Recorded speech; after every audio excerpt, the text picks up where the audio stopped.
বোধহয় চয়েস করা আমার। আর খাটো গরু আছে, ভুট্টি গরু ওইটারে, ওইখানে আছে 13-14টা। আর খাসি কিনে নি, খাসি কিনবো ঈদের আগে। 2026 সালে নিজের খামারের সবচেয়ে বড় গরুটি জামাতের আমিরকে উপহার দিলেন ডিপজল।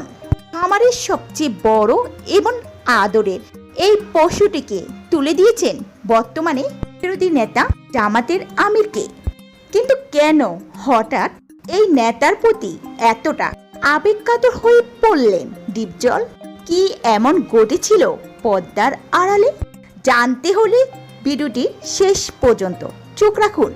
বিনোদন জগতে দাপুটে খলনায়ক মনোয়ার হোসেন ডিপজল সিনেমার পর্দায় তার হুঙ্কারে একসময় কেঁপে উঠত প্রেক্ষাগৃহ। কিন্তু বাস্তবে তিনি যে কতটা বিশাল হৃদয়ের অধিকারী তা তার ভক্তরাই ভালো করে জানেন।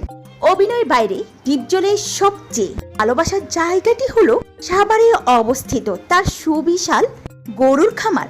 আধুনিক প্রযুক্তি আর নিবিড় পরিচর্যায় বেড়ে ওঠা এই খামার থেকে প্রতি বছর বের হয় দেশের সেরা সব পশু। এবারের চিত্রটা একেবারে ভিন্ন। গত কয়েক বছর ধরে তিল করে তিনি বড় করেছেন এমন একটি ষাঁড় যাকে দেখলে যে কারোর চোখ কপালে উঠতে বাধ্য।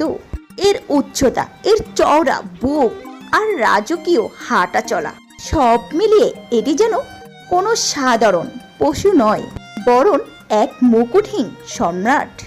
ডিপজল জানালেন এই গরুটি তিনি লালন পালন করেছেন সম্পূর্ণ একটি ভিন্ন উদ্দেশ্যে। এটি কোনো সাধারণ কোরবানি পশু নয়, এটি হলো ভালোবাসার এক অনন্য প্রতীক।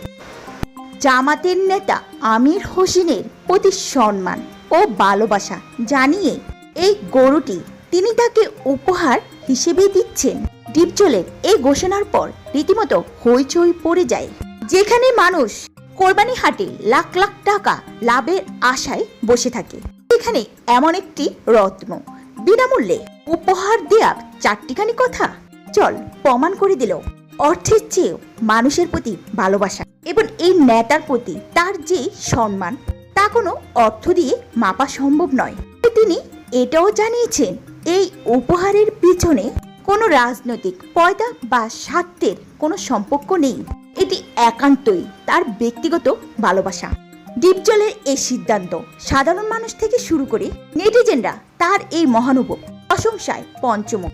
অনেকেই বলছেন কোরবানির মূল শিক্ষাই হলো ত্যাগের মহিমা, নিজের সবচেয়ে প্রিয় সবচেয়ে মূল্যবান বস্তুটিকে বিলিয়ে দেওয়ার মাঝে কোরবানির সার্থকতা।